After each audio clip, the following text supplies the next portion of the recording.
சனாதன ஒழிப்பு என்று சொன்னால் சனாதனத்தை பின்பற்றக்கூடிய மக்களை எல்லாம் ஒழிப்பது என்றுதான் அர்த்தம். அது ஒரு இனப்படுகொலை என்று அந்த நீதிபதி இந்த ஒழிப்பு என்கிற ஒரு வார்த்தையை வைத்துக் கொண்டு பல பக்கங்களுக்கு தன்னுடைய தீர்ப்பை நேற்றைய தினம் எழுதி வெளியிட்டார். பிரதமர் சொல்கிறார் வறுமையை ஒழிப்போம் என்று. அப்படின்னா வறுமையில் இருக்கிறவங்க பூரா ஒழிக்கிறதுன்னு அர்த்தம். அல்லது சாதி ஒழிப்பு என்று டாக்டர் அம்பேத்கர் அவர்கள் ஒரு நூலையே எழுதியிருக்கிறார். அப்படின்னா சாதியை கடைபிடிக்கிறவங்க பூரா ஒழிச்சுக்கிட்டு அவனை கொலை பண்ணுன்னு அர்த்தம். ஆங்கில இந்து பத்திரிகையை தவிர வேற எந்த பத்திரிகையிலையும் அந்த தீர்ப்பு சம்பந்தமான செய்தியே வரல.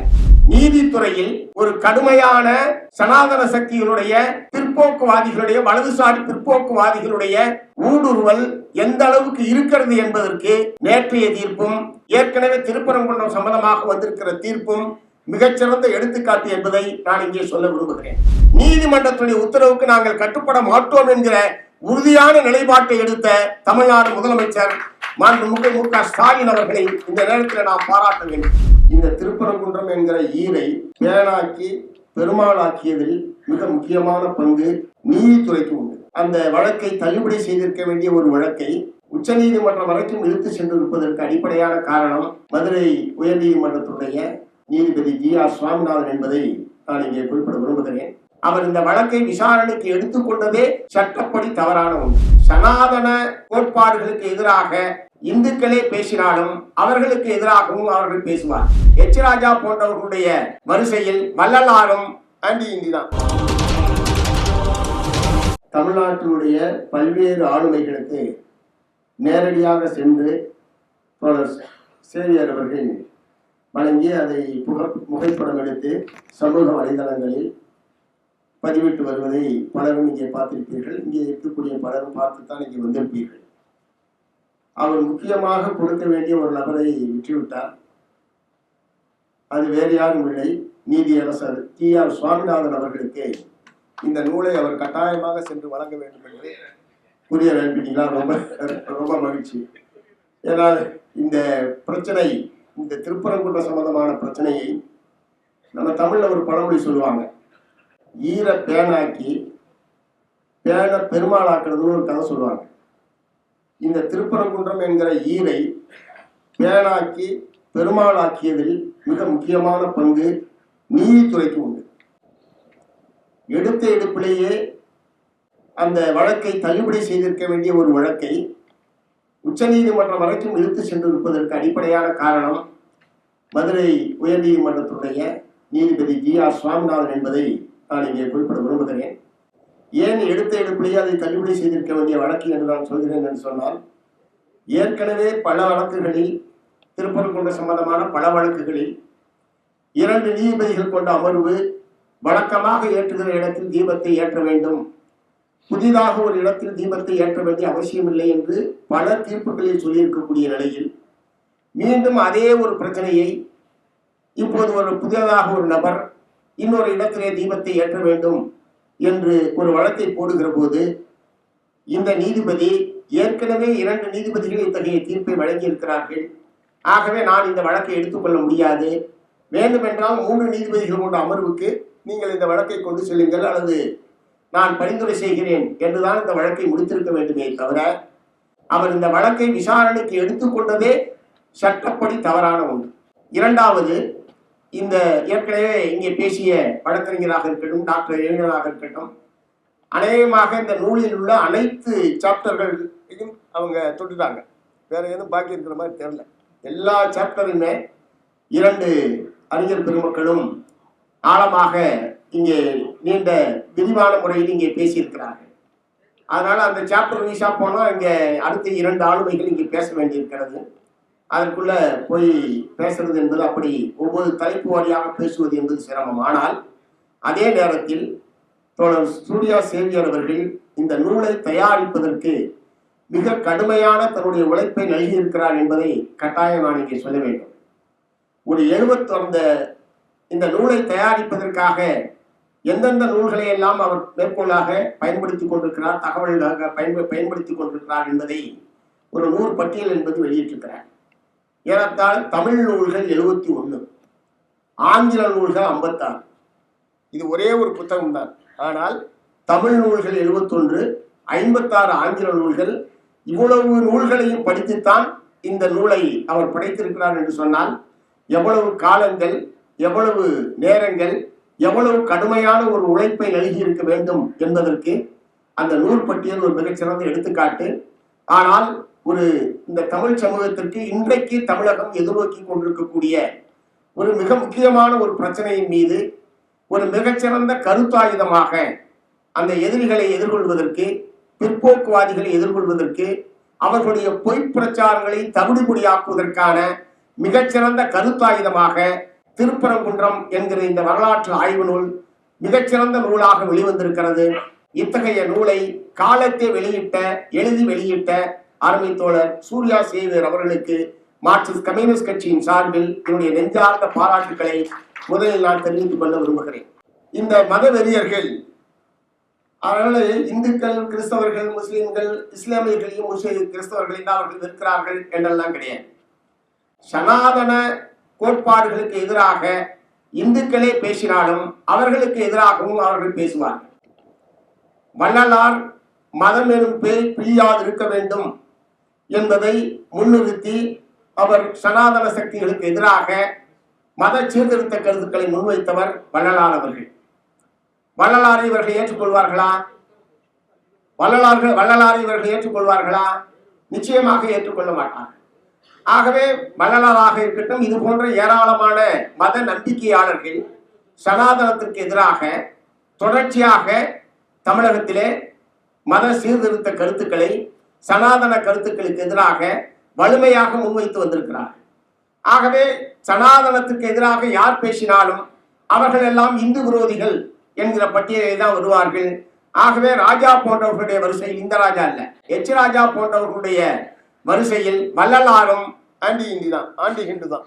இங்கே வழக்கறிஞர்கள் குறிப்பிட்டதை போல நேற்றைய தினம் மதுரை உயர் நீதிமன்றத்தில் சனாதன ஒழிப்பு என்று மாண்புமிகு துணை முதலமைச்சர் அவர்கள் உதயநிதி ஸ்டாலின் அவர்கள் தமிழ்நாடு முற்போக்கு எழுத்தாளர்கள் கலைஞர்கள் சங்கத்தினுடைய ஒரு மாநாட்டில் காமராஜர் அரங்கத்தில் பேசியதை ஒட்டி அது உச்ச நீதிமன்றம் வரைக்கும் வழக்கு பதிவு செய்யப்பட்டதெல்லாம் உங்களுக்கு தெரியும்.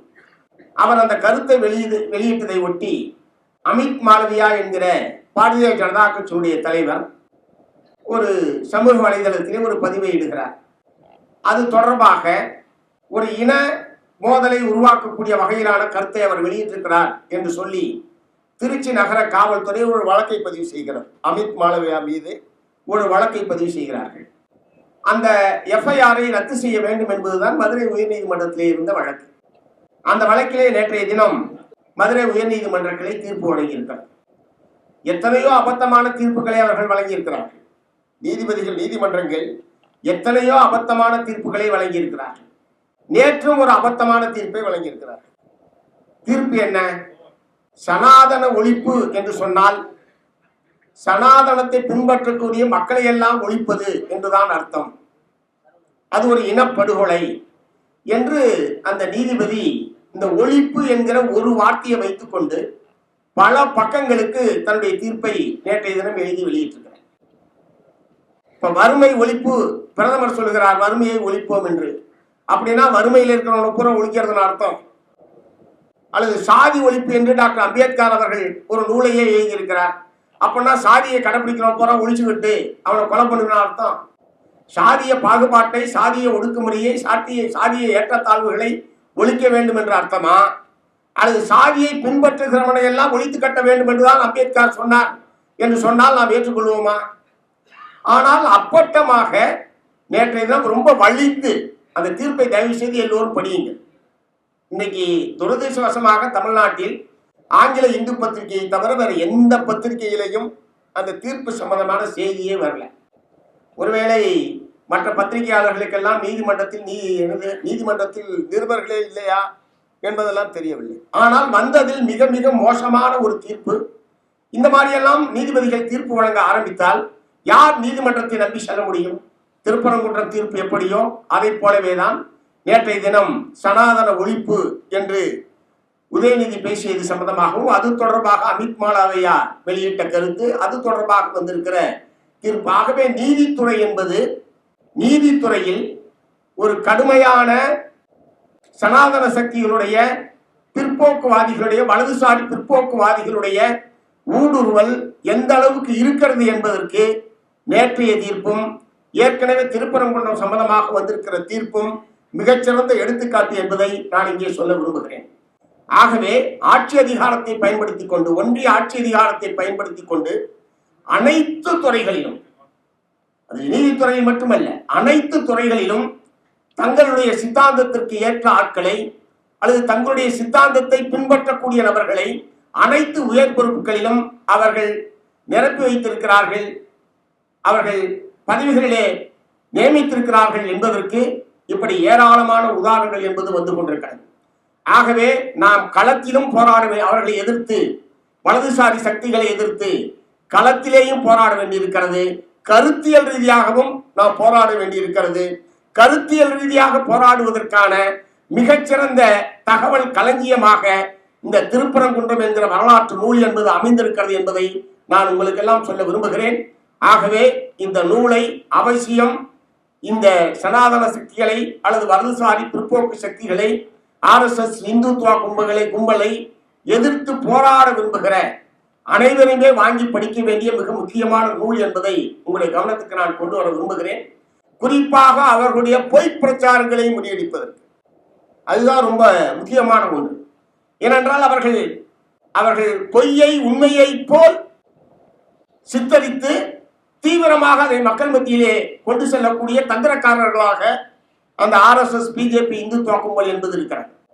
ஆகவே அதை முறியடிக்க வேண்டும் என்று சொன்னால் நாம் ஆதாரபூர்வமாக மக்களை அணுக வேண்டும். இங்கே பிரமலை கலரை பற்றி சொன்னார்கள் அல்லவா? நான் இந்த பிரச்சனை வந்த காலத்திலிருந்து தொடர்ந்து மார்க்சிஸ்ட் கம்யூனிஸ்ட் கட்சியின் சார்பில் அதன் மீது நாங்கள் எதிர்வினையாற்றி கொண்டிருக்கிறோம், தோழர்களுக்கு தெரியும். நான் கூட கேட்டேன், அந்த பகுதியிலே மதுரை மாவட்டத்தில் அதிகமான எண்ணிக்கையில் இருப்பவர்கள் அவர்களாக இருக்கிறார்களே, அந்த மக்கள் மத்தியில் என்ன மாதிரியான நிலைப்பாடுகள் இருக்கிறது என்பதை இவர் புத்தகத்தை படிக்கிறதுக்கு முன்னாடி கேட்ட போதே அவர்கள் சொன்னார்கள், பிரமலை கல்லர்கள் யாரும் அந்த திருப்பரங்குன்றம் கோயிலுக்கு செல்வதில்லை. எனக்கு ரொம்ப ஆச்சரியமாக இருந்தது. உண்மைதானா என்பதை அறிந்து கொள்வதற்கு அந்த சமுதாயத்திற்கு கூடிய நம்முடைய தோழர்களை எல்லாம் தொடர்பு கொண்டு அதை உறுதிப்படுத்திக் கொண்டேன். அதனால்தான் இன்றைக்கு இவர்கள் என்னதான் தலைகீழாக நின்றாலும், இந்த மதவெறியர்கள் எவ்வளவுதான் தலைகீழாக நின்றாலும், மதுரையில் அவர்கள் எதிர்பார்த்தது போன்ற, திருப்பரங்குன்றத்தில் அவர்கள் எதிர்பார்த்தது போன்ற ஒரு கலவரத்தை அவர்கள் முதல் போராட்டத்திலே சொன்னார்கள். தென்னிந்தியாவுடைய அயோத்தி திருப்பரங்குன்றம் என்று பகிரங்கமாக ராஜா அவர்கள் அந்த பழங்கானத்தம் ஆர்ப்பாட்டத்திலே அவர் முழங்கினார். ஆனால் அதற்கு பிறகும், இவ்வளவு முயற்சிகள் எடுத்ததற்கு பிறகும், நீதித்துறையே அவர்களுக்கு சாதகமாக தீர்ப்புகளை எல்லாம் வழங்கியதற்கு பிறகும், திருப்பரங்குன்றத்திலோ மதுரையிலோ அவர்கள் எதிர்பார்த்த மாதிரியான ஒரு கலவரத்தை அவர்களால் உருவாக்க முடியவில்லை. மத நல்லிணக்கத்தை அவர்களால் சீர்குலைக்க முடியவில்லை. மதச்சார்பின்மை என்கிற கோட்பாட்டில், மத நல்லிணக்கம் என்கிற பழக்கத்தில் அந்த மக்கள் எவ்வளவு உறுதியாக இருக்கிறார்கள், மதுரை மாவட்ட மக்கள், திருப்பரங்குன்ற மக்கள் என்பதற்கு கடந்த 6 மாத காலமாக அவர்கள் தலையிலாக நின்ற போதும் மக்கள் அவர்களுடைய இந்த நோக்கத்திற்கு கடுகளவும் செவிசாய்க்கவில்லை என்பதுதான் மதுரை மக்களை நாம் பாராட்ட வேண்டும். அதை போலவே இந்த திருப்பரங்குன்ற விஷயத்தில் தமிழ்நாடு அரசையும் நாம் பாராட்ட வேண்டும். ஏனென்று சொன்னால், உயர்நீதிமன்றமே தீர்ப்பளித்து விட்டது, உயர்நீதிமன்ற தீர்ப்பை நீங்கள் அமல்படுத்த மாட்டீர்களா என்கிற முறையில் ஒரு குரல் வலுவாக, அதாவது அது மனச்சார்பான அல்லது இந்த அமைப்புகளை சார்ந்தவர்கள் இல்லை, பொதுவான மக்களிடத்திலே கூட உயர்நீதிமன்றமே தீர்ப்பளித்ததை அரசாங்கம் செயல்படுத்தவில்லை என்று சொன்னால் இது ஒரு தவறான முன்னுதாரணம் ஆகிவிடாதா என்கிற முறையில், அதாவது வாழைப்பழத்தில் ஊசி ஏற்றுற மாதிரி சாதாரண மக்களுடைய மனங்களில் இவர்கள் இந்த ஊசியை ஏற்றிக் கொண்டிருக்கிறார்கள். நீதிமன்ற தீர்ப்பை அமல்படுத்த வேண்டாமா?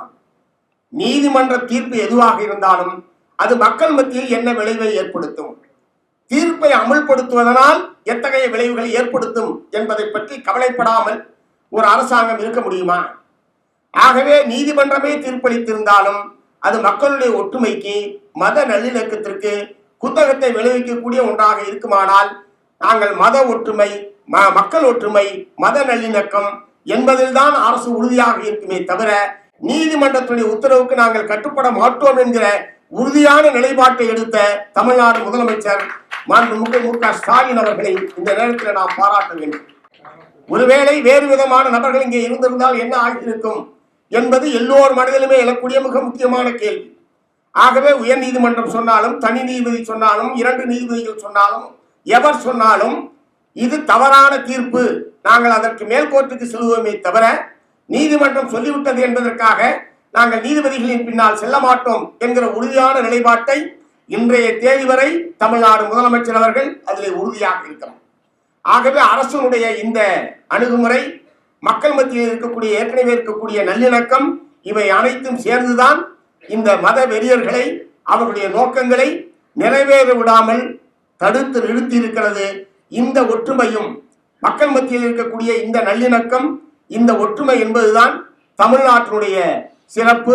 இந்தியா முழுவதும் இத்தகைய ஒரு தன்மை வர வேண்டும் என்பதற்காகத்தான் இந்த மதவெறி கும்பலை எதிர்த்து, பிஜேபி RSS கும்பலை எதிர்த்து அனைத்து மதச்சார்பற்ற சக்திகளும் ஒன்று திரண்டு நிற்க வேண்டும் என்கிற முழக்கத்தை முன்வைத்து நாம் செயல்பட்டுக் கொண்டிருக்கிறோம்.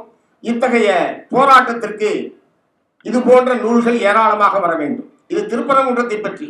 இப்போது அவர்கள் திண்டுக்கல்லிலே ஒரு பிரச்சனையை எழுப்பியிருக்கிறார்கள். இன்னும் என்னென்ன தமிழ்நாட்டிலே தேர்தல் அறிவிப்பதற்கு முன்பாக இன்னும் எந்தெந்த மாவட்டத்தில் எத்தனை இது போன்ற பிரச்சனைகளை எழுப்புவார்கள் என்று தெரியாது. ஏன்னா அவர்களுக்கு இருக்கிற ஒரே ஒரு பிரச்சனை இது மட்டும்தான். நமக்கு 1008 பிரச்சனை இருக்கிறது. மக்களுடைய வாழ்வாதார பிரச்சனைகள் இருக்கிறது. மத்திய அரசாங்கத்துடைய தமிழ்நாட்டுக்கு எதிரான பல்வேறு பிரச்சனைகளை எதிர்த்த போராட்டத்தை நாம் நடத்த வேண்டியிருக்கிறது. ஆனால் RSS இந்துத்துவா கும்பலுக்கு இருக்கிற ஒரே ஒரு பிரச்சனை மத மோதலை உருவாக்குவது, மக்கள் ஒற்றுமையை சீர்குலைப்பது, அதன் மூலமாக தங்களுடைய அரசியல் அதிகாரத்தை கைப்பற்றுவதற்கான செயல்களை மேற்கொள்வது என்பதுதான் அவர்களை பொறுத்தவரை இருக்கக்கூடிய ஒரே ஒரு வேலை. ஆகவே அவர்கள் மேலும் மேலும் இத்தகைய வேலையில் ஈடுபடுகிற போது அவர்களுடைய எல்லா விதமான தந்திரங்களையும் முறியடிக்கக்கூடிய வகையில் அறிவாயுதத்தின் மூலமாக நாம் அவர்களை எதிர்கொள்வதற்கான இது போன்ற நூல்கள் ஏராளமாக வர வேண்டும்.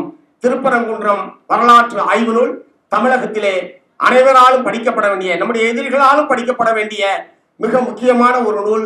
அத்தகைய நூலை கொண்டு எழுதியிருக்கிற சேவியருக்கும் அதை சிறப்பான முறையில் வெளியிட்டிருக்கிற அதில் ஏராளமான எழுத்து பிழைகள் இருக்கிறது. அதனால அடுத்த பதிப்பு வருகிற போது அதில் பல கிட்டத்தட்ட 20க்கும் மேற்பட்ட 20-25க்கும் மேற்பட்ட எழுத்து பிழைகள் என்பது இருக்கிறது. பதிப்பகத்தாருக்கு தான் சொல்றேன், மீண்டும் ஒரு முறை படித்து எழுத்து பிழைகள் இல்லாமல் மீண்டும் இந்த நூல் மீண்டும் மீண்டும் பல பதிப்புகளை காண வேண்டும். தமிழ்நாட்டு மக்கள் மத்தியில் பரவலாக சென்ற அனைவராலும் வரவேற்கப்பட்ட ஒரு நூலாக இந்த நூல் விளங்க வேண்டும் என்று சொல்லி நிறைவு செய்கிறேன். நன்றி, வணக்கம்.